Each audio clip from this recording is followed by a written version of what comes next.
All right, so yeah, we got Mercedes Moné, which is actually her very first in-ring match here in AEW, so that's kind of cool to see her in the ring. And yeah, I mean, she was actually good in the ring. I didn't notice anything too whatever. So to her credit, the only thing is, of course, no one likes her finisher, her new finisher. Everyone says it's sloppy. Wait, what's it called again? I forgot. Oh, just drop him down. The Monet Maker, I think. Oh, that's Money right. Maker. But anyways, yeah, the money maker. but yeah, it was a good match. It was a good match between Willow and Monet. And I don't remember many details or specific spots or anything. I mean, to her credit, though, I am surprised because I've already seen Monet's finisher a couple of times. So to see her pick up Willow and do that's impressive in itself. But of course, like a lot of matches, sometimes what's more interesting is what happens after the match. So after Willow lost the title, Monet's a new champ and all that good stuff, and she leaves and everything. Chris Statlander goes to help out what's her face, help out Willow, comfort her, and stuff. And then surprisingly slams her ass down and stuff because now both Stokely and Chris Statlander have turned on Willow and they're villains now and all that kind of junk. And to go back to the part with Cassidy and Callis, what happened is after Cassidy broke the contract, Chris and Stokely came back, and Chris specified that she's no longer friends with Cassidy either, and she's no longer friends with Willow. Well, with both, with Willow and Cassidy, and that she also said the whole thing that welcome to the Callis family, which led to what Wendy said, trying to attack the blood and all that. Yeah, she was pretty much saying that, you're going to be part of the Callis family, whether you like it or not. And that's when they did what they did. Yeah. And also, what's her name? Statlander was pretty much complaining about how, I'm always the one that people come to for help or something like that. And she was just sick of it or something. And then there was the other thing where Stokely was talking about the work ethic of the wrestlers. Which was kind of, wow. So it's interesting in that regard. But yeah, also for the Double or Nothing match, Willow did lose. But the thing is, it was Statlander and Stokely's fault as to why she lost. Because they were distracting, it was Aubrey, they were distracting the ref, talking to the ref after Willow did her finisher on Mercedes. And, by the time she got there to do the count, it was too late and she broke out of it. Yeah. And that's only part for me, unless they did on purpose. No, that's what I'm saying.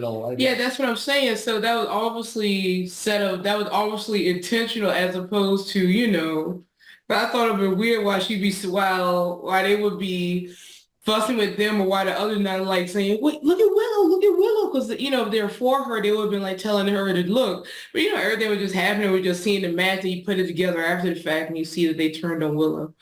So there was that. And something else about this match with Mercedes winning the title. Did you notice how the fans reacted to it? Yeah, they didn't want it. A lot of people online have hated the fact that Mercedes won because they were like, because they love Willow. They love what she's done with the belt. She's actually made it matter. She's actually made it relevant. She does feel like she's a better on the, first of all, it's not just that. Willow, if this experiment of Mercedes Moné has proven anything, it's that she is awful on the mic. She is horrible on the mic. She sounds so disingenuous, so like generic female bad wrestler. She's and the fact that it's been hyping her. She's on every freaking commercial for AEW. And like you pointed out, Mark, this is the first match she's had. And that's what was annoying me over the fact that she actually won it, because I was like, okay, they didn't show her. I mean, she was obviously cleared enough to take those bumps with the signing, and so why couldn't they give her a match to show, show how ready she is to go in the ring? I still say she should have lost, but at least it could have built something up for us to care. Which we couldn't really do. I mean, I just think the problem didn't deserve that win. And I say even the audience, they were kind if of she was smart, if Khan was smart, if she was smart, which she's not, she doubled down on the hatred of the fans. Double down on it. It's like whether you like do a rock.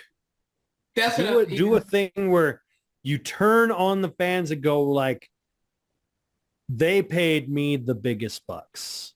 They brought me here. You all doubted me. I am the top woman. It took me one match to win gold, and it took all your favorite women, tournaments, fights, this. That's why I'm better.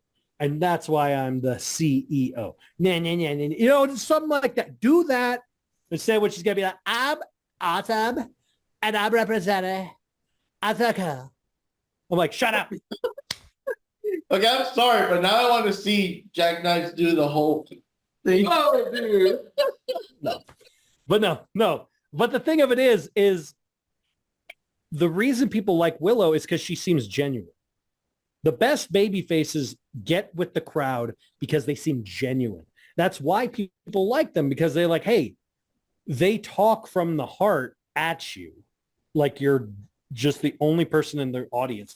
Whereas villains are meant to make everyone in the arena pissed off at them in every way they can. But Mercedes doesn't even do either of that. She's just like, I'm here. Okay, where's my money? Like, that's it. Like, she doesn't even care that she's there. She's like a McMahon. Like, she's like one of the McMahon kids. She's like, all right, you're gonna go one-on-one with him. Did I do good, Dad? Okay. It's just, I'm sorry, when she won that title, she like went up the ramp, she was holding up the title. Nobody, it wasn't like a giant pop or lots of cheers. It was so because no one could nobody because people like Willow. People have seen Willow on the indies, and this is one of the things I'm explaining to people. Vegas is a huge untapped wrestling market, and Hunter understands that. That's why the thing that's going on with NXT, this pay-per-view is not just a test to see with TNA. It's a test to see what the future of NXT is going to be, because they're going to move from Full Sail, and they're planning to move to the UFC Apex. So if that happens, that means NXT's permanent residence will be in Vegas. Because here's the thing people don't understand about Vegas. Vegas, we as a crowd, as a city, we kept Ring of Honor from going bankrupt, and we kept TNA from going bankrupt. We were the only crowds that would go and fill out the arenas.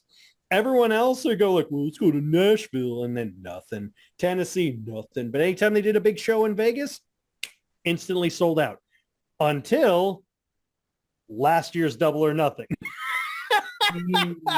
Last year's Double or Nothing, they tried doing the same thing they did 2 years ago with CM Punk and tried to sell out the T-Mobile Arena. Couldn't do it. So they tried, we could still do it. And they do it with no titles or no one interesting, no main eventers. No one gave a shit, and no one showed up.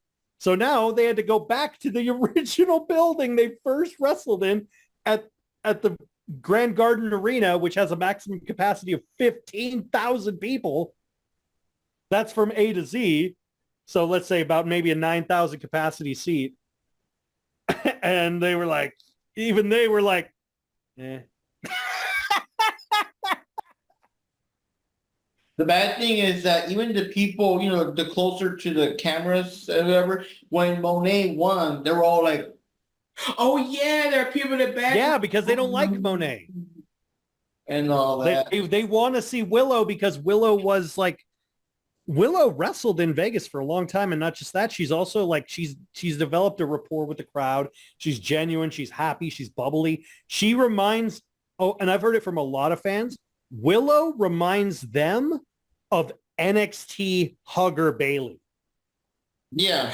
Oh, I used to like that. Yeah, a lot of people did, and they loved that version of her. But that's what they see with Willow. And so for Monet, who also had a history with Bayley, to be the one to come in and say fuck you to her. It's like a big fuck you to the fans. Ah. That's my theory anyway. And also, like I said, it's the fact that Mercedes has been shoved down our throats and yet never wrestled a single match. And of course, she's given a title shot. She Goldberged. That's what she did. She Goldberged. Oh, something else I'd like to add about Mercedes' win. They did something that kind of bugged me. All right, so on this past Dynamite, she opened the show. She was, because she's a new champion. All these accolades, the ring was decorated, all this stuff. What did they do for Swerve? Nothing. That's what I told you before was going to happen. Didn't I say that? I said, you guys don't give a shit about Swerve, and it's apparent. And I'm like, you built him up so much, and you don't even care about him. But we'll get to that later. Yeah. I want to hear what Johnny thinks. Yeah. Okay, so for this match, I actually liked it just because, Willow is in the match, and she's very good. And there were times where, Willow was going to actually win the match, but then what was it, that whole stupid distraction with the referee thing, that whole thing messed up her victory. But honestly, even with Mercedes Mone winning this match, it just shows that she only won because she cheated. Like, compared to Willow is definitely the superior wrestler. Like, to me, in my point of view, Mone is more like a flashy wrestler. It's more like a look at me, look at I have all this money and all in the wig and all that shit, And Willow's more like the real deal. Like, she's there to wrestle. And Mercedes is more like, I don't know, the show off. That's the way I saw it. Well, what's funny is, no joke, and I'm not saying this to sound like a mark, but legitimately when she wrestled in Stardom, that was legit some of her best matches she's ever had in her career. Even though she only wrestled 4 times, but she got pushed to her limit. She was forced to wrestle, which is a thing, as fucked up as it is to say, she really didn't do in WWE outside of NXT. When she was on the main roster, she kind of just coasted. If you rewatch her matches, like, she kind of just did a couple spots, maybe a couple holds, nothing too fancy. She would just hit her finisher, 1, 2, 3. That was it. Or hit her finisher, tap, tap, tap, she wins. That's the reason she has, and I'm not joking when I say this, she is, in her many years in this wrestling industry, she has been a champion. This is now 6 times. She has only ever been able to defend a title once. Ever. Every other time she's had a title, she's lost it and immediately. Yeah, because that's hot potato crap with Charlotte. The hot potato crap. And then when she was at Stardom, she was able to defend it once, and it was in a triple threat. And that's the only reason she won it. Is because it was a triple threat.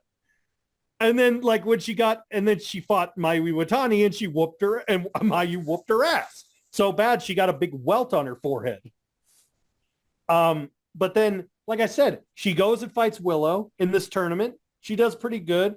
And then she goes in this match in this tournament. She wins. She does pretty good.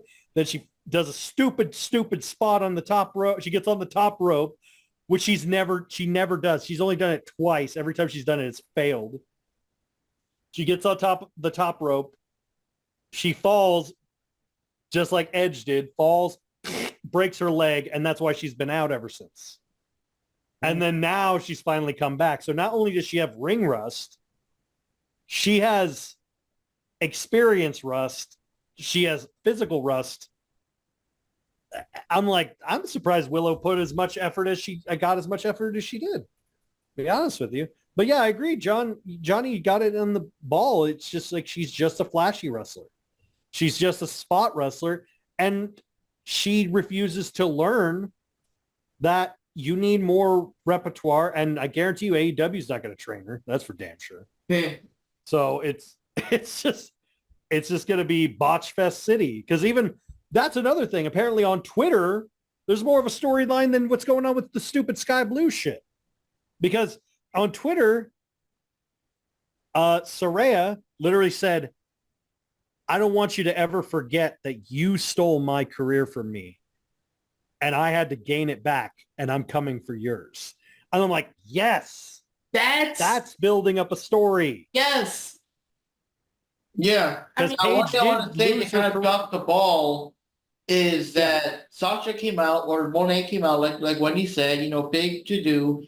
Sky Blue revealed that she was the one that jumped her.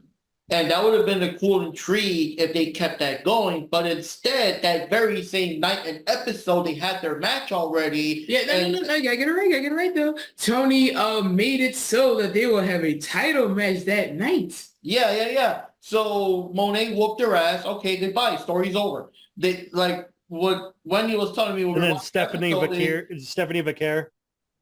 Huh? Oh yeah. You don't know. But I still think that at least have her face that person in Forbidden Door or something. But at least for the next couple of weeks, have Sky Blue keep messing with her. Even have Sky Blue come in and mess with her match at Forbidden Door. But like just to like, I'm your next, like feud. Feud ended. Like I was saying, they should have kind of like did like a psychological thing. I was like some Jake the Snake stuff or something like Jake Roberts or just anything, like get into her head, just don't have a match with her, but just keep have Monet be have Mercedes paranoid that, oh no, I'm going to get attacked again, but I'm going to take her out if she does. Something, to build up something. But what's her name? If Julia, from what I hear, Julia is really big on Willow. After she fought her, she's like, to be 100% honest with you, I didn't know who she was because I don't follow. She said, she says, I don't really follow anything outside of WWE or New Japan or Stardom. So she literally said, I don't watch AEW, essentially. But she literally goes, I wasn't really familiar with her, but getting to wrestle her, I said, this girl has so much talent that she needs to be used proper. And anyone who doesn't is a fool. She also said that I would love to work with her again. I would love to be on her side, across the ring from her. So who knows if Julia she's building Mighty Gold, which is the new Japanese Joshi promotion from Rossi. She's helping build that. And after she's done with that, she's going to go to NXT. If that's the case, who's to say she doesn't get her a foot in the door in NXT? You might have to go back or get her a foot in the door in Mighty Gold.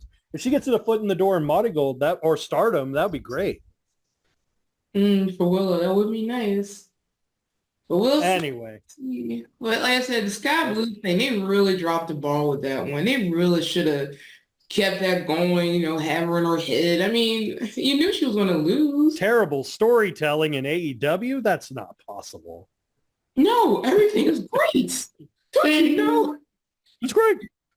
Everything's great. Everything is great. All right, for this match with Willow and Mercedes, of course, as we all know, Mercedes won.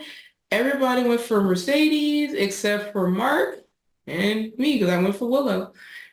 I mean, that was more of a who. I went along with who should win, not who I agree. Probably win. Willow should win, but they also pay Mercedes multi-billions and she hasn't wrestled. So I'm like, if she doesn't win, you're going to just either look, it's basically like you're screwed if you do, screwed if you don't. Cause it's like, if she does win, I'm crossing my fingers. If she does win, then everyone's going to hate it, which they did. And if she loses, you're going to look like a fucking moron who spent multi-billion dollars on a loser. So. Yeah, that was the thing. I was also thinking about that. It's like I would hate for them to cut Willow's, title reign so short because she just got the title. But then, like, if Monet loses, it wasn't even the point of bringing her aboard. She shouldn't have had a feud with Willow. She shouldn't have fought her for the title. This is what she should have done. She should have fought. She should have had a fight with Ruby Soho, or not Ruby Soho. She's pregnant and gone. She should have had a fight with Sky Blue. Have a fight with her, build up some matches, have a fight with have a fight with Chris Statlander. Fuck. Something. Yeah, there you go. Okay. Anyway, going on to the next match. That's the next main event match. Yes, Swerve versus Christian. And the winner of that match was Swerve. And just getting out the way, everybody figured Swerve was going to win anyway. I don't remember too much about the match. I am glad that Nana came back because again, Nana was taken out for a while because whatever, I guess the embassy betrayed him, so they all attacked him and stuff. He was gone for a while. But then in the last altercation, we had an episode where Swerve attacked Cage, and Cage ran for it, and when he was trying to drive away, a car blocked his path, and hey, Nana's in there with his coffee, you know? Yeah, so that was kind of cool to see that. Christian. Yeah, you're right, Cage. Yeah, Christian Cage. Yeah. So it was cool that Nana came back. So now here we got Nana back in there with Swerve. But yeah, pretty good match. And as you expect, Nick tried to interfere, Killswitch tried to interfere, Nick's mom tried to interfere, everyone tried to interfere, but I know at one point, that was someone to slap the mom or something. I forgot who it was. Maybe, I was like, I don't want to punch her in the face or slap her. She put herself in a situation. I'm an equal opportunity slapper. Okay. Well, yeah, the ref. Oh, yeah, I think the mama had a chair or something, but then she handed it over to Nana. So or the title belt or something like that. So when the ref turned around, it looked like Nana was cheating. So he set Nana out. Yeah, and that kind of thing. So it looked kind of bad because it's like, okay, so Swerve got no one, but Cage still had his cronies around. Yeah. And everybody. I think eventually he did send them all out, didn't he? Yeah, they sent them out. Yeah. No, wait. Yeah. I think the ref eventually sent them all out. They sent them out, and then Nick Wayne came in. When the ref was there's something over there with the ref. Nick Wayne came in, hit him with the belt, I think, or hit him with something. Yeah, and then Nana came out with the lead pipe. Yeah. And then everyone was laughing their ass off because he was chasing him and his pants were falling down. Yeah. Oh, I didn't get that part about his cold with that. Yeah, he was getting when he jumped the barricade, his pants were falling, his buckle had broke. So he's I think what happened is that when Nana was sent back by the ref, he must have ran into Riho backstage and borrowed a pipe. But it was just and then Swerve won, and it was a match. Cool. It was a match. Fine. Better than Jericho one. It was also, I'm going to say this right now. And I like Swerve. Don't get me wrong. I think he's very talented. He has the single stupidest fucking finisher I've ever seen. The stomp? Not because it literally takes forever to do it. Like literally, the opponent has to shimmy. They'll get up. They'll look at him, and then he'll get up. He'll go, and then he'll. I'm like, Jesus! I could microwave a burrito in the time it takes you to do a fucking finisher. Hey, I want to go bake a chicken. What do you want with? What side do you want with it? It literally feels like that. If you're taking this long to do a finisher, then what are we doing? The other move he does, the house call? I love that move. The running kick. Yeah. That's a cool finisher. But instead, because that was his finisher in NXT. And I'm not against the Swerve stomp. It's the time it takes to do it. Because the opponent literally is standing there and sitting there. I'm like, move. All right. Move. Okay. Move. Okay. Here's something for you, Jack. Here's something for you. So on Dynamite, because we always cute what happened the next time. On Dynamite, they had him going up against Luchasaurus, Kill Switch Kill, whatever his name is. Dino. Yeah, Dino, whatever. Anyway, he had to go. He went up against him. So he was doing the little stomp thing, and I was like, okay, this is the sloppiest one I think I've seen in recent memory. Because Kill Switch got knocked down, right? Then he sat back up, and then he was like, They had to lay back down while Swerve was still setting up. This is what I imagine. This is what I imagine goes through every opponent when they look up at Swerve because it takes so long. They literally go, they're probably, this is what's going on in their mind. So Mark, you're going to help me with this. I want you to look up like you're looking at Swerve. And I'm going to imitate what's going on in their head. What's that around his eyes? Is it paint? Is he not sleeping enough? You know, I think I should recommend a doctor. I think that might help him get some more sleep. And he's like, oh shit, here he comes. Like that's what I think happens in his head every time. Like they're literally just like, because they always look at his eyes and they're like his eye, because he's got that weird kind of purpley thing around his eyes. I'm like, is that sleep deprivation paint? What is that? Really got punchy eyes. But yeah, the thing on Dynamite, it was just really bad. I mean, he was trying to get into the, it's like he sat up and he had to lay back down and like he was about to get up again and he laid back. It was just. It should not, like I said, it should just not take that long to do any finish. I don't give a shit what it is. It should not take any more than a pose and a scream. So like even I used to give Roman Reigns shit for when he did the cha-cha and then the and then the hoorah and then the spear. And I used to say that was too long. This makes that look like that is like a paragraph compared to this being like a fucking novel is the amount of time. But at least for Roman's little spear thing, it's like he's powering up. You know, that's not as bad. But you don't have to worry about climbing up a rope, turning around, bouncing yourself, jumping. It should. I wouldn't mind so much if the opponent. I wouldn't mind so much if the people weren't directly awake and looking at him doing it. It's the fact that they're fully awake. That move or Pac getting ready for his Black Arrow. That move, the Black Arrow, it's silly too, but it's not like this. This is insane. Like that, like I said, the guys are fully awake. Like they're fully not even like, yeah. They're like, huh, I guess he's on the top rope. Huh. Wonder what he's gonna do up there. Oh, he's stomping at me. Oh no! Like now. Yeah, it is kind of dumb. It is dumb. I have to. It is so dumb, and no one ever talks about how dumb it is. And I'm like, why do you have? They said if he just looked at him, and he went like, bam, and then like jumped, it would be better. Like if he just looked at them and went, bam, and then did a dive or something, I would be cool with it. But you know the other problem with that move too now when you think about it, let's say like it is a move like he knocked him out to lay him out and when he could have just easily pinned them, but no, he's gonna climb up the rope and then do a stomp and then they wake up and see it and then they have to react. And I think that's also kind of silly. Here's a better thing to do.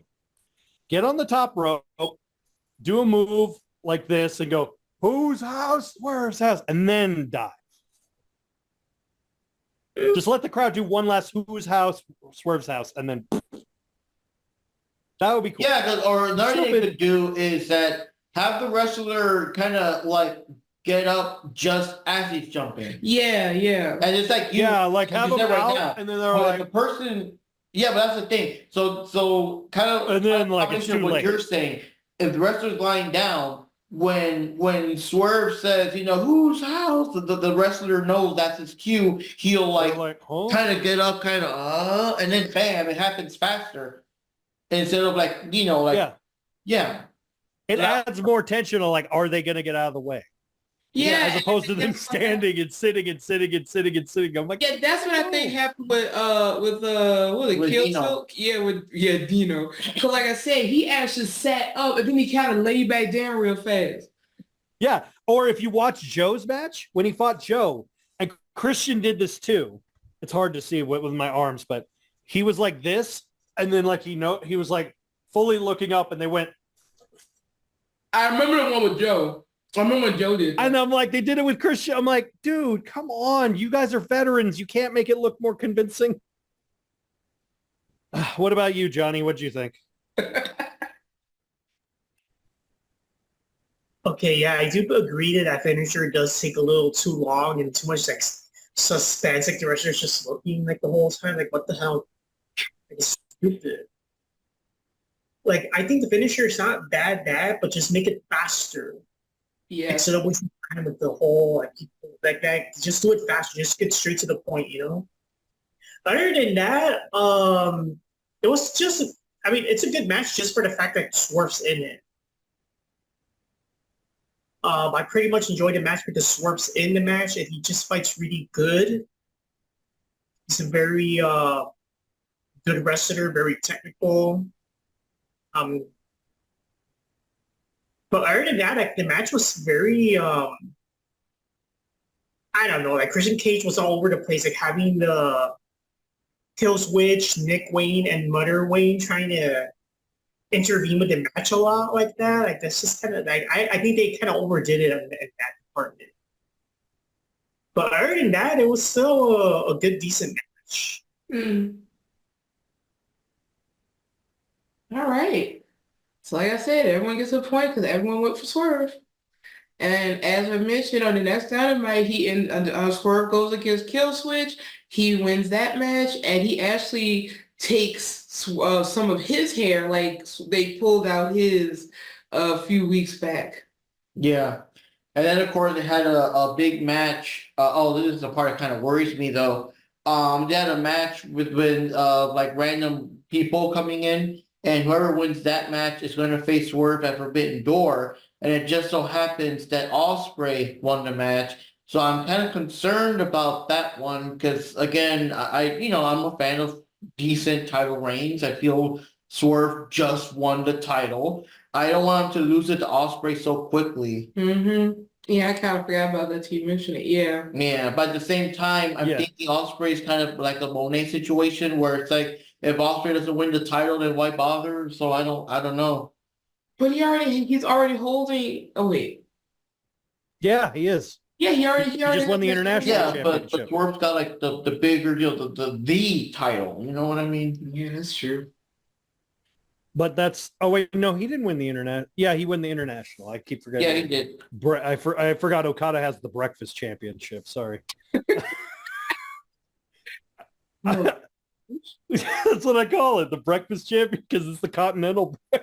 What's the difference between intercontinental and the continental, international and continental? It's like there's that. What's the breakfast? Yeah, what's the breakfast? That's why I call it the breakfast title. Anyway, so yeah, with the whole situation of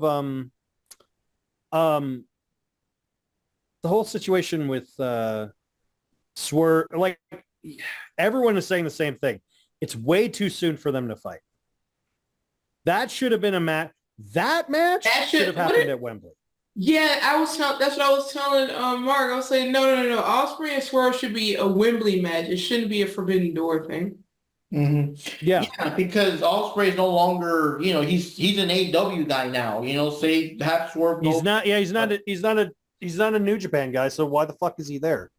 Like, why is he fighting for the top title? Because they literally have done that every year, where every Forbidden Door has been the top title has been defended against the New Japan talent.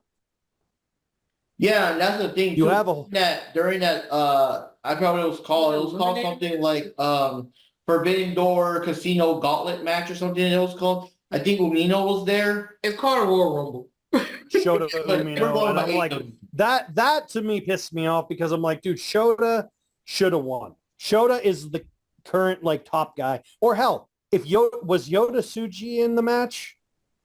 No, I don't think so. Everyone knows. See, have Yota Tsuji. Dude, the dude is huge.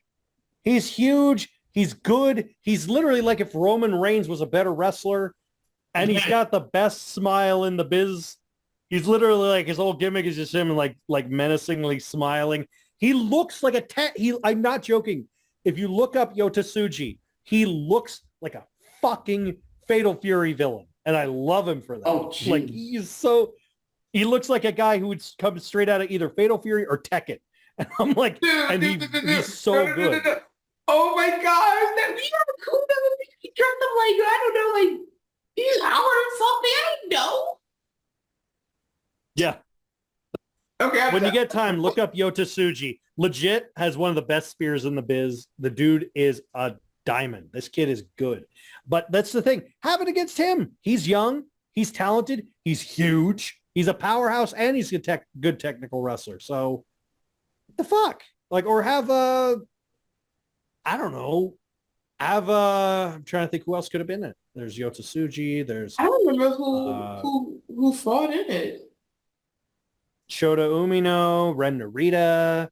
Hell, you could have even had frickin', if you want to give it to Ace again, why not? Or have Zack Sabre Jr. Dude, Zack Sabre Jr. versus Swerve. Holy shit, that would have been amazing. Yeah. Well, we're getting Swerve versus Ospreay. Well, like I said, that really should have been a Wembley thing. That should be an all-in thing. Yeah. But like I said, it doesn't count anymore because, I mean, before in the previous Forbidden Doors, it was more epic because Ospreay was not AEW guy. Now he is, so that shouldn't count, you know? Exactly. It's kind of like that one match. Exactly. It's like, wasn't it Thunder Rosa versus Tony Storm, but they were doing Tony Storm because she used to be a Stardom, whatever. It's like, it's not the same. Get an actual Stardom person that's not already in AEW. Yeah. Make it more, you know. If you want to make it more epic, Mai Iwatani is the IWGP Women's Champion. She's never defended it. She's Yeah. never she hasn't defended. Well, she hasn't defended it overseas in America. Mm. Well, actually, that's not true. She did it once, but still, like she's done it like once or twice. But like, have her. She's been undefeated. She is the top champion in Stardom. That's an IWGP champion, not their main belt, but it's a New Japan recognized women's championship. Have one of your top women fight her. Problem solved. Or have that. Like, there's so many opportunities, but they won't do it.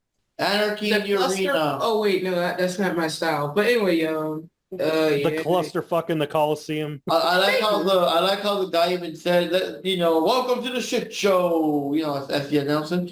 But yeah, that was accurate. Yep. So it was the EVPs. I will say before we start, the only one upside, I know that I will give this match is I didn't have to hear Wild Thing for a good solid 7 minutes. Yeah. Oh, like before. Oh my God. Yeah, I'll tell you that in a bit. Oh, I wanted to stab myself in the ear with the out. Yeah. Okay. So anyways, you got the stupid That's the only EVP upside. Elite, which is Matt and Nick Jackson, or I guess Matthew Jackson and Nicholas Jackson. Cody, Okada. And Jack Perry going up against Team AEW, which was Bryan Danielson, Cash Wheeler, Dax Harwood, originally Eddie Kingston, but Eddie Kingston was injured surprisingly at a Resurgence. show by the Young Bucks and Perry. I was there. Because he did a stupid move and broke his leg. Okay. I was And there when it Darby happened. Allin came in to take his spot. The thing I'm interested in is that Darby Allin with the ankle thing. And a smash face. He has a broken leg. He has a Yeah, broken I don't foot. know because And but during the whole match, there's no. I mean, I don't see him not even. he has a broken foot and he got hit by a bus. Yeah, but that's what I'm saying. And Darby's not even limping. You know what I mean? Well, what the fuck is he I doing? know.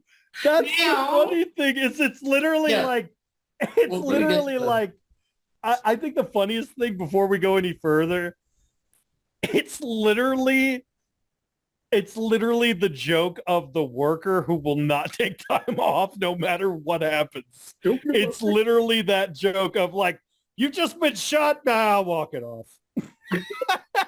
That's a real man. Like those Western guys. Now the funny thing is that watch Darby Allin miss a week of work because he got a paper cut or something, you know? like all this shit happens to him, but it's like a paper cut or a splinter stuck somewhere and now he loses work, you know? But anyways, the match started out with the I wasn't about to go there. Before you get into the match, I just wanted to bring in some context to this. A little context of why Darby's in the match. Mhm. Okay, so it turns out that Tony Khan contacted Darby Allin, Oh, and Darby, and Darby apparently was like, "Yo, what's up?" And Tony's like, "Yo, what's up, my dude?" Okay, maybe not like that, but the bottom line is this: Before Tony could ask or say anything, Darby was saying that, he knew that Kingston was going to be in the match, and he offered to be in the match, in place of Eddie Kingston. And Tony Khan actually was saying that it's just so funny how he just knew that I was going to, ask him that, because he was checking on him too. But that's just bad. The dude has a messed up ankle. He smashed his face, hit by a bus, probably concussed, and Darby knew that's why he was contacting him. But he was saying what he was saying that they think alike and all that other stuff. It was literally can you come into work today? Yeah, and that's just so dumb. It was an interview that Tony Khan was doing, and one of the questions they were asking was, besides Darby, who else did you have in mind to replace Kingston? Tony Khan didn't even give a straight answer to that. He just started talking about how Darby, he got Darby into the match, which means in my mind, he didn't have anyone else in mind to be in the match no matter what he said. He didn't have anyone in mind. He knew it was going to be Darby and Kingston all along. That was his plan. And then Kingston gets injured, and then Darby gets hit by a bus, and it breaks his foot, and he's like, but can you do me a solid? Is it wrong that I always just keep laughing when you laugh at every time you say he got hit by a bus? I know it shouldn't be funny. I still believe in my the theory, because I've said it to you guys before, but it's true. I believe in the theory that Darby actually did not get hit by a bus, that he was actually in an ambulance trying to go to a hospital. He jumped out. They chased him down. And they go, hey, you got to go to the hospital. He's like, no, I got to do a 640 ollie. And he's like, no. They're like, no, you broke a foot. He's like, I don't care, man. I don't care. Daredevil, rebel, Daredevil. And then they go, okay, fine. Well, we're going to leave you then. And then they pull out and he's all, rebel. And he jumped in front of the fucking ambulance. I'm guaranteeing that's probably what happened. And if it was, would you be shocked? The answer is probably no. Yeah, no. But I see like my theory that he was trying to jump over a bus and he just missed his spot. Yeah. And the fact that he got hit by a bus in New York. Think about that. New York. Do you know how hard it is to go through traffic in New York? Yep. Let alone, it's literally so traffic slowed to a crawl, you can walk in between cars. So that means he literally had to be, I just imagine him waiting by the lamppost like this, like, and then just waiting. He's like, okay, it's about to leave. Okay. The thing is, Darby is so indestructible. I imagine it being like cartoon logic where he hit the bus, but it's the bus that gets fucked up and overturned and whatever the hell, while he's generally pretty much okay. Oh gosh. Like I said, that joke that goes, Darby wrestles like he has life insurance, a life insurance policy on himself. Okay. All right. I'm sorry for interrupting you, Mark. I just wanted to go on. Sorry. Darby wrestles like he drank the Master Roshi immortality, thing. Oh. Exactly. He wrestles like Dragon Balls are real. Imagine Tony with his money will go out and give someone to build a scouter and all that other stuff. Okay, so for the match, what I remember the most is the beginning, because I think the beginning was Daniel Bryan's theme playing and stuff. And they were playing. No. They started off with the Fairy's theme. Then the EVP's theme. It was Darby's theme. Well, I think the EVP's theme. I think and and then I don't know, a bunch of things. Well, I mean, it's the themes, but like the last theme, because I think Darby was the last one in. It was Darby's theme. So Darby's theme was playing a bit, and so they came out. They came out and sneak attacked them. That's what happened. They came out, sneak attacked them in the middle of the entrance. And then they started wrestling, and then that's when Danielson got on the mic and say, "Play the best fucking theme song on the planet." And then that's when they played the final. Yeah, I know. I was going in order though, because they played Darby's theme, And the Young Bucks, like, that's right. That's shit right. off They did, or whatever. They did Darby's Play thing. our new theme. So they put like I guess the EVP's theme. Yeah. And then Daniel Bryan That's right. started saying, "Oh, let's play the best fucking theme ever," and they played the final countdown, and that was badass. At least. And that the only thing I have to say is that Taz like coming along to it or whoever, I forgot. But anyway, ignoring that, that was honestly the best part of this whole match. Which is sad. The fact that theme played while they were wrestling. Even DJF said that it had like say what you say, but it had to be badass to be there live and hear that song while they're wrestling and stuff. Yeah. Okay. But I'd say the part Literally, that's literally what people yeah. in Ring of Honor. That's literally what people in Ring of Honor used to do whenever Danielson would come out. And the funniest part, I forgot which brother it was, but he said, "That music will cost $200,000 every time you play it. It's not in the budget or whatever he was saying." I said, "Wow, they just brought some realism in this show." See, they'd had more money. They weren't paying Mone and Ospreay and Okada. Yep. Anyway, go on, Mark. Yeah, like I said, that's the most I remember. Everything else is like, clusterfuck. They're fighting all over the place. They're fighting outside where they got, where they sell the snacks and things. Darby's throwing himself off of whatever he can throw himself off of. Now, what did come out to me the most, though, was near the end because they started fighting near where all the double or nothing display was. They were actually using the poker chips, like slamming your face. No, you skipped the part where it was Jack and Darby, and they were in the back of the arena, and then like he threw him into an ice bath, and then he threw Darby into a pile of randomized boxes. Remember? And then and then Jack Dover trucking. I'm like, okay, so we got mad. Yeah, it cuts away, and then Jack had apparently crashed into him in a painted up truck that said Scapegoat on the side of it, which I just started thinking, was that his truck or was that like stolen? Like, where did he get the keys? What the fuck? Back to the chip part you were talking about. Yeah.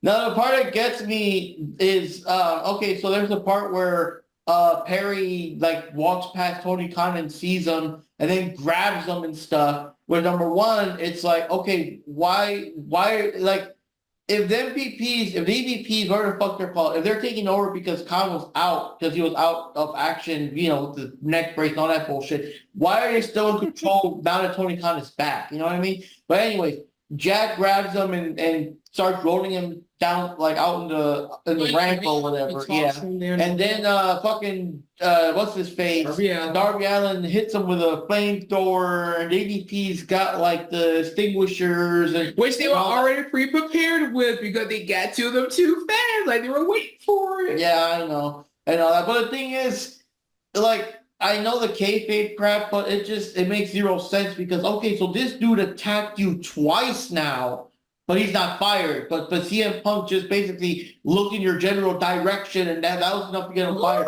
That was enough to make him fear. Yep. My, I got the vapors. CM Punk gave me the vapors. He got to go.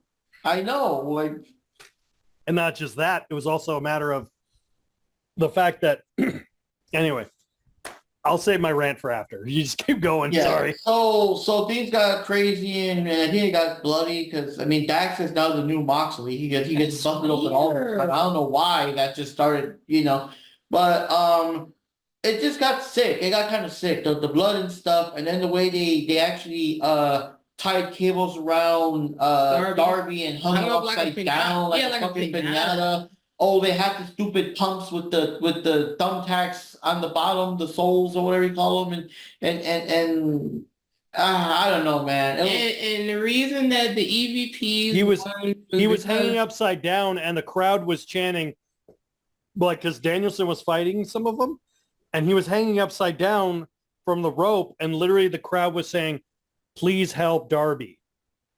Oh yeah, they were. Because they knew he was hanging by his broken leg, and they knew that he had already had a broken nose, all this shit, and he's literally dangling, which is going to cause and they still kicked him in the face with the fucking pumps. Yeah. But they're still, like, the crowd was literally more concerned of Darby just hanging there. Yep. And it was literally the crowd going, please help Darby, please help Darby. Yeah, I remember hearing that. And the only reason that, they're the team AEW lost was because I think it was Dax or someone that was trying to help Darby. That was a distraction. And yeah, Danielson was trying to help Darby down, and then he got kicked out, and then they pinned him. And then Jack Perry got the fall. Yeah, they let him take the guy who got set on fucking fire got the fall. He should have been out of the whole match after that. I think Wendy wanted to throw things after that one. Well, no, literally, like that, like, dude, we have seen enough wrestling to know, like, even in ladder matches, if you go through a ladder, that's essentially means you're out of the match. And this dude not only got set on fire, but he got the final blow and the final pinfall. The fuck is this shit? And he still has a job. Why he ain't fired?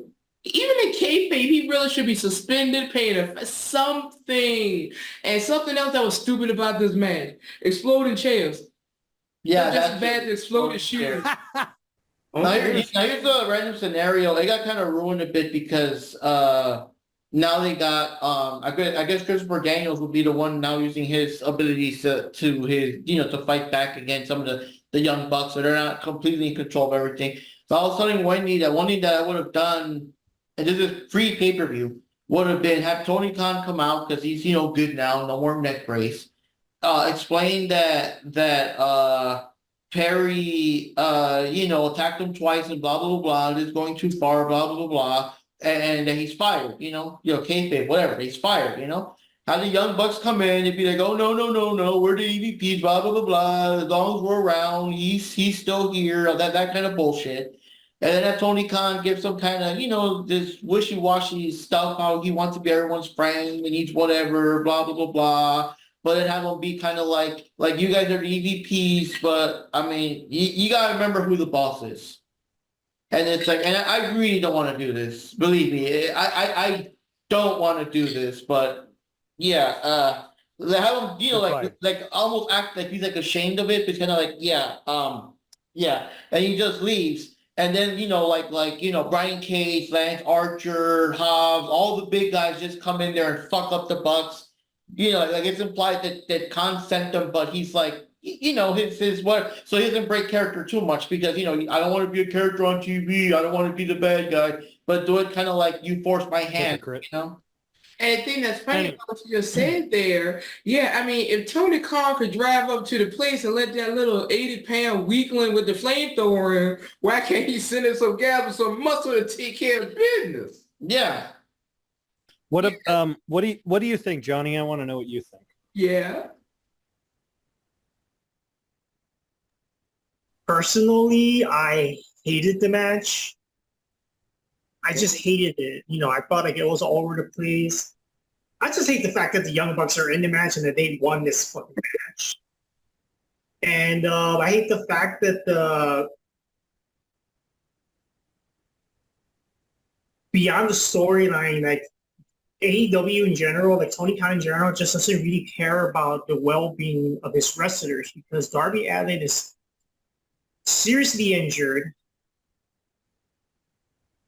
And even during this match, knowing how badly injured he is, he still decided to go along with the whole, like, tying him up there and just keep hurting him more and more. And it's like, and it was getting really bloody and it's getting gross and all that shit. It's it's just getting too much.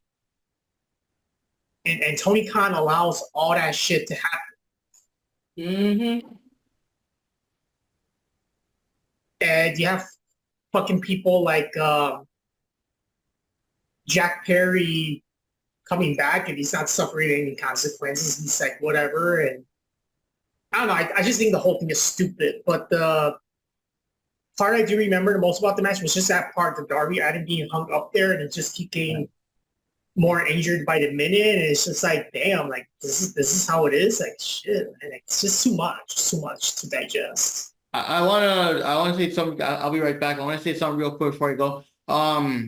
I can imagine a conversation between like the Bucks and Khan and Darby just being that you know how nuts he is with this stuff, you know? It's like, okay, so we're gonna bring you in. We know you're kind of injured. You know, face got hit by a bus. You got your ankles or whatever. But we got these spots. We got these ideas. You're gonna be doing this and this and this. Yeah, sounds good. Sounds good. Diving off the thing. Oh yeah, yeah, yeah. We're gonna get you with the flamethrower and everything. Oh yeah, that sounds good, man. And then like, what else can we think of? Oh, hanging by my legs, man. But dude, your ankles, man. Yeah, hanging by my legs, man. It'll be cool. But your ankles fucked up. You want us to hang? Yeah, whatever. Just get some cables, hang me upside down, man. It'll be cool. Like, yeah, I don't know. I can see Darby doing that. Okay, I also add something else that this is after the match. I totally hate the media scrub because the first thing they did was have all these bootlicking reporters praising the Young Bucks and the Young Bucks doing their 15-minute of fame promoting their stupid Young Bucks Reebok shoes or whatever. Like I don't care about the Young Bucks, but the fucking reporters are such bootlickers and they were just like praising them too much. Like, what the fuck's going on here? I hated that shit.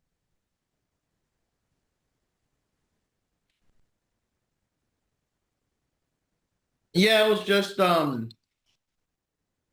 crazy. Now, lucky for you guys, I still had to work the next day, even though it's Memorial Day. So I just went to bed. I'm like, I missed the scrum, but lucky you guys, because for you guys, it was still probably like maybe 9 or 10 or something. Wasn't that bad for you guys? Something but like that, yeah. For us, it was already like midnight or something. So, you know. What's so funny about, well, I'll start from where Johnny went and then kind of go backwards to the actual match. What's really funny about the Reebok deal, which I don't know if you guys know about the deal, but for those watching, I'll explain it. What's really funny about the Reebok deal is originally Reebok wanted to have a deal with WWE. In fact, they were planning on having a big shoe deal that they wanted to do with WWE they had planned on doing a deal with WWE prior to WrestleMania 40 to release a limited edition sneaker that would have coincided with WrestleMania 40. I think it would have had like a series of like wrestlers in like, you know, like they would have like the golden age and then the modern age and then the the Attitude Era. They were going to have a series of Reebok shoes. But WWE said that Reebok was basically asking way too much money. So they were asking for way too much money for the sneakers, and that they were only wanting to sell them at the WrestleMania venue. And from what I read, like somewhere between like $2,000 a pop. And then so WWE were like, no, that's fucking stupid. So instead, they ended up they said, no, we're not doing a deal with that. And then eventually, they also did a sneaker deal with Air Jordan with Roman Reigns and the Bloodline. And that was like its own separate thing. And apparently those sneakers are really, really nice, like from what I've seen, the pictures of them. And they're just basically based on his design of his footwear, which is pretty cool. But then they replaced the, the hanging Jordan where he's like hanging for the ball. They replaced it with Roman doing the punch. I'm like, that's kind of cool. That's cool. Like, that's kind of unique, but it's just solid black and red with some stripes. And I'm like, oh, that's pretty cool. It's pretty solid. But it's so funny that literally Reebok was like, fine, we don't need no WWE. We'll go somewhere else. And the Bucks are like, you rang. Like, and it just goes to prove exactly what everyone's been saying. Man, y'all are bragging about eating table scraps while WWE are eating a full fucking feast. It's hilarious. But the thing that makes me laugh about this, okay, going to the actual match. This entire pay-per-view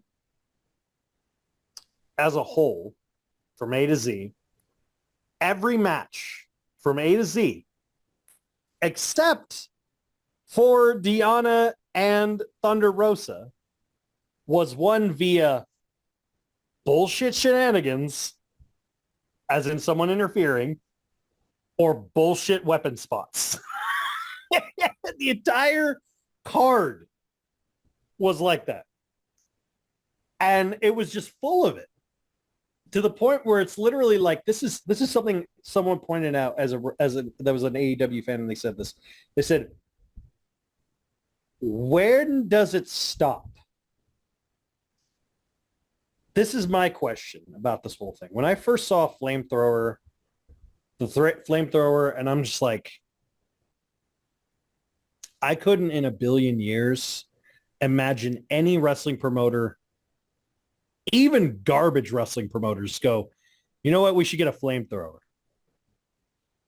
Because it's a fucking flamethrower. That's the equivalent of you going, hey, I had this idea for a match. Now hear me out. I get a gas canister and I shoot at it just slightly away from my opponent. No, what do you think? How about fucking no? And yet, here we are, a match that has a literal flamethrower in it. And a guy who is not once, not twice, but 3 times a dumbass named Darby Allin, who I not jokingly, legitimately think wants to die. Like literally wants to die. That's the only excuse. Or at least like test the absolute limits of his body, of how far he can literally go. Yeah. Where he finally gets and the truth of it is, and people could compare him to Mick Foley or Jeff Hardy or even fucking New Jack. But every one of those guys, the difference is New Jack was actually good in the ring. Second of all, the bigger difference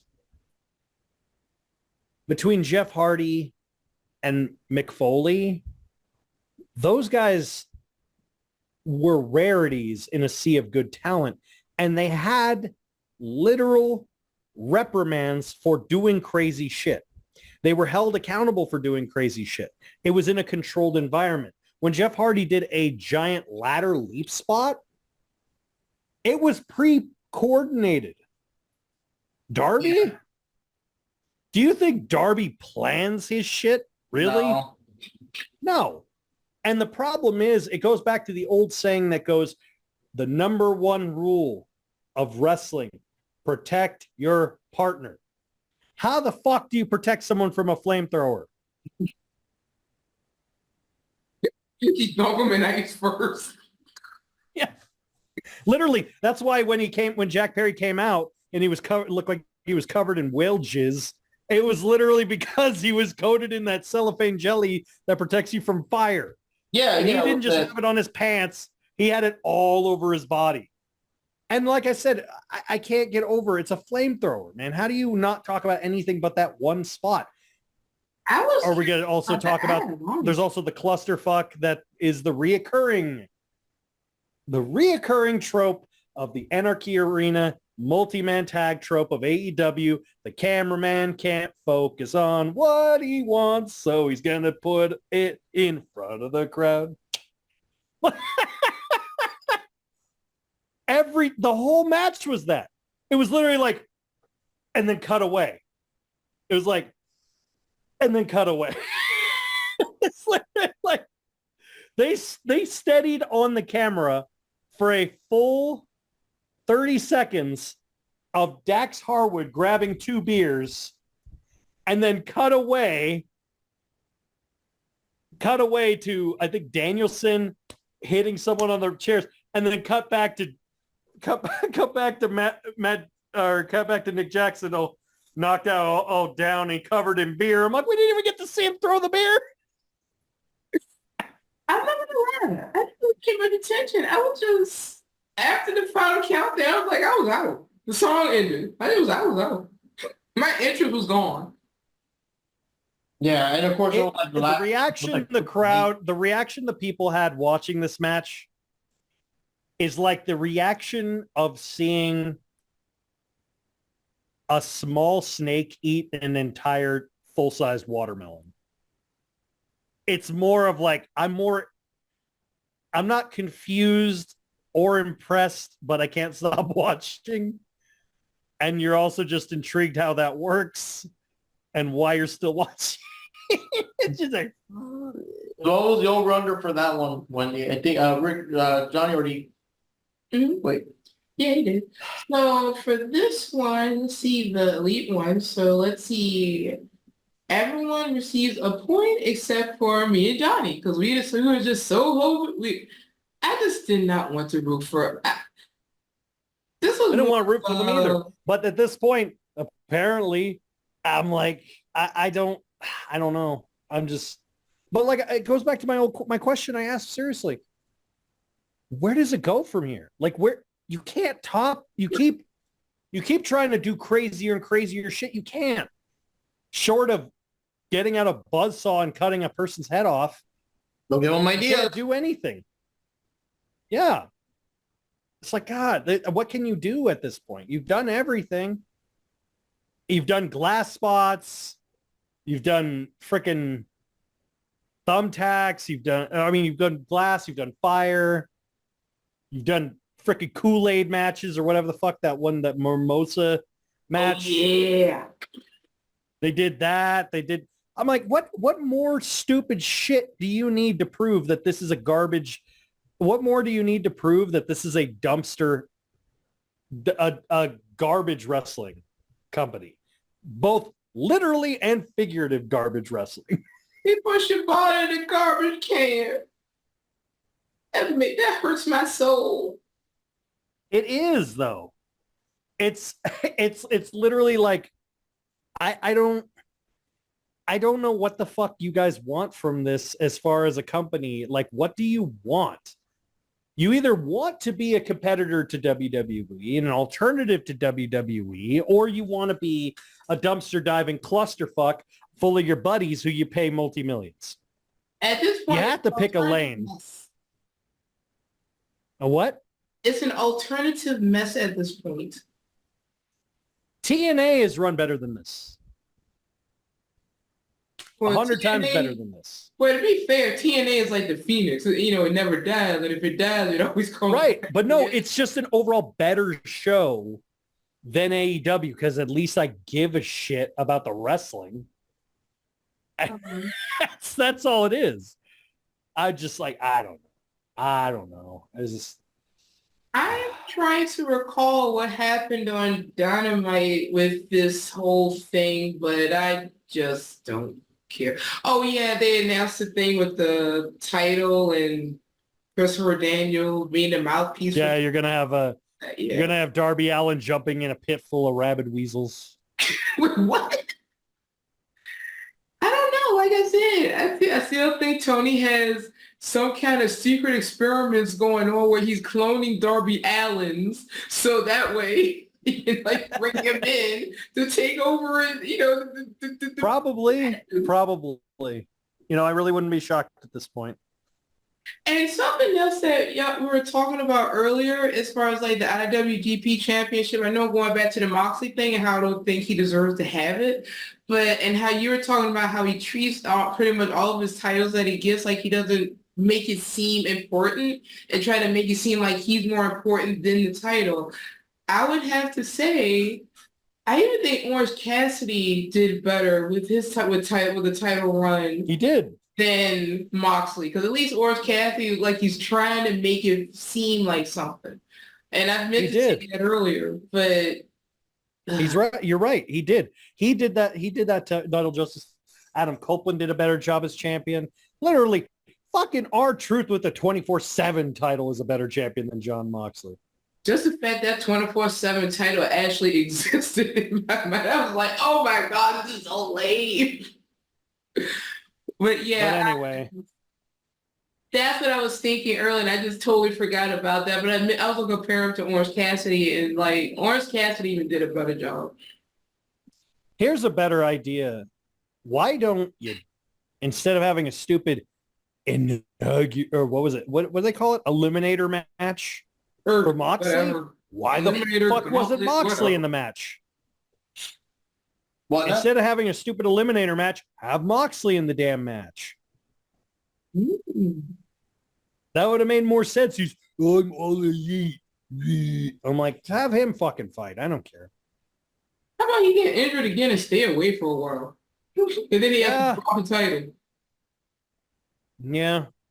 But then who's going to tell you how cool he is? Renee Moxley good.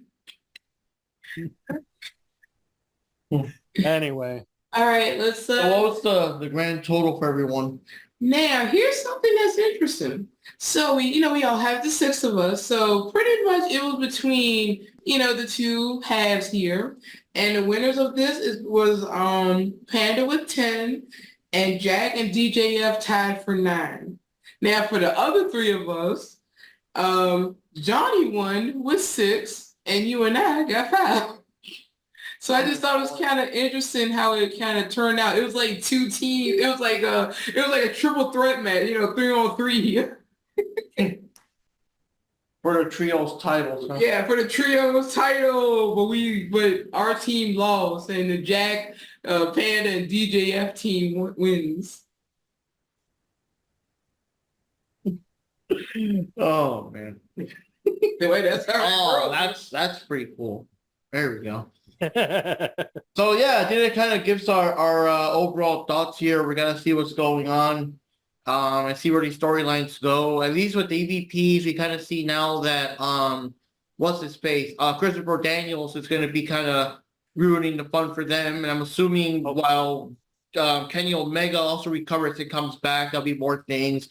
I'm assuming whenever Hangman comes back, it'll be more things. So it won't be too easy for the EVPs. And I guess now we're going into the Forbidden Door.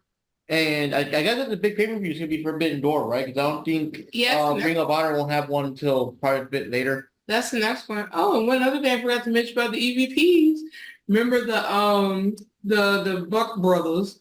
They had a present for Okada. Oh, God, a new car. But the thing that was weird about that is they gave him a new car, and I really thought they were setting up something where maybe Darby or someone comes in to fuck it up like they always do, like bash the windows or something. Oh my God, my new car, that kind of crap. But they didn't do it yet, What about Oh, yeah. But are we in the next episode? We'll see. So yeah, I guess that's our final thoughts, guys. And like I said, we're heading into Forbidden Door. And for you guys that don't know, so we're trying to cut down on these podcasts a bit because it's just way too many pay-per-views. It was easier back when we only had the couple and then Ring of Honor, but now it's like every, week or two. So what we're doing is that we are skipping out the predictions. We just go straight into the reviews and things like that. And we'll see what happens with All In, All Out. I think they're trying to separate them this year. I think for like a month apart instead of just a week. Something like No, that. they said there's going to be a week. There's going to be a week apart. Still That's a week still apart. a week apart. 20 times. Dumbass. But anyways, yeah, that's all she wrote for now. We got Jack there with Naito. But anyways, this is Mark Rodriguez signing off here, and with me are Jack Knives from Jack Knives Reviews, signing out with my Naito. This is Wendy, also known as Jimmy Shannon, Ninja Jupi, doing my dance. But I'm going to turn this over to the one, the only, Johnny Rodriguez. Johnny Rodriguez. Yep. See you next time, guys. Next time. And guys, don't play with fire.